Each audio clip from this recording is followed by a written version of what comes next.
सिंधुदुर्ग जिल्ह्यातील मालवण शहरात बॅरिस्टर नाथपै सेवांगण मालवण आयोजित गांधी जागर 2026ची 1 फेब्रुवारी रोजी उत्साहात सांगता झाली। यावेळी ॲडव्होकेट देवदत्त परुळेकर यांच्यासह मंगल परुळेकर, कार्याध्यक्ष किशोर शिरोडकर, कार्योपाध्यक्ष ॲडव्होकेट संदीप निंबाळकर, कार्यवाह लक्ष्मीकांत खोबरेकर, कोषाध्यक्ष शैलेश खांडाळेकर, संचालक श्री विकास माडगूत, सौ वीणा माडगूत, वक्ते सचिन परब, प्राध्यापक सुभाष वारे, प्राध्यापक आनंद मेणसे, साहित्यिक प्रवीण बांदेकर, डॉक्टर सुमेधा नाईक, डॉक्टर ज्योती तोरसकर आदी मान्यवर उपस्थित होते। वक्ते सचिन परब, प्राध्यापक सुभाष वारे, प्राध्यापक आनंद मेणसे यांना ग्रंथभेट देत स्वागत करण्यात आलं। बॅरिस्टर नाथपै यांचे सहकारी साथी किशोर पवार यांच्या कन्या मंगलप्रभा पवार यांचं देखील यावेळी ग्रंथभेट देत स्वागत करण्यात आलं।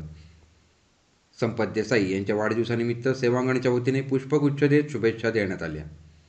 1 फेब्रुवारी रोजी सकाळच्या सत्रात रिंगण या संत वैचारिक वार्षिक अंकाचे संपादक श्री सचिन परब यांनी गांधीजींना भावलेले तुकोबा या विषयावर मौलिक भाषण केलं।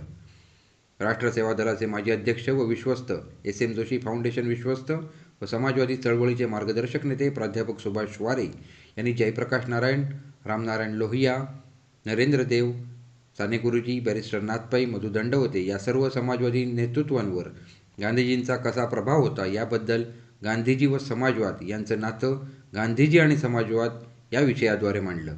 दुपारच्या सत्रात बेळगावचे सुप्रसिद्ध सामाजिक कार्यकर्ते, लेखक, वक्ते श्री आनंद मेणसे यांनी वर्तमान काळातील प्रश्नांना भिडताना गांधी व आंबेडकर काय मार्गदर्शन करतात हे जाणून घेण्यासाठी समकालीन वर्तमान आणि गांधी आंबेडकर विचार या विषयावर मार्गदर्शन केलं। यावेळी उपस्थितांनी प्रश्न विचारत चर्चासत्रात सहभाग घेतला। कार्यक्रमाच्या यशस्वीतेसाठी व्यवस्थापक संजय यात्रेकर यांच्यासह वैष्णवी यात्रेकर, तेजस्विनी पाताडे, सोनाली कोळंबकर, शीतल कदम, स्मिता सटम, रुचिरा चिंदरकर, भालचंद्र मळेकर, धर्माजी कांबळी, रवींद्र बागवे, सचिन वरक, स्वप्नील साटम तसंच साने गुरुजी वाचन मंदिरच्या ग्रंथपाल ऋतुजा केळकर व सहाय्यक गौरी केळुसकर यांनी मेहनत घेतली, त्याबद्दल त्यांचं भेटवस्तू देऊन कौतुक करण्यात आलं। कार्याध्यक्ष किशोर शिरोडकर यांनी कार्यक्रमाविषयी मनोगत व्यक्त केलं। दुपारच्या सत्राचे सूत्रसंचालन डॉक्टर ज्योती तोरसकर यांनी केलं, तर संपूर्ण सोहळ्याचे सूत्रसंचालन व आभार प्रदर्शन कार्यवाह लक्ष्मीकांत खोबरेकर यांनी केलं। सानिका वेंगणकर, आपली सिंधुनगरी न्यूज, मालवण।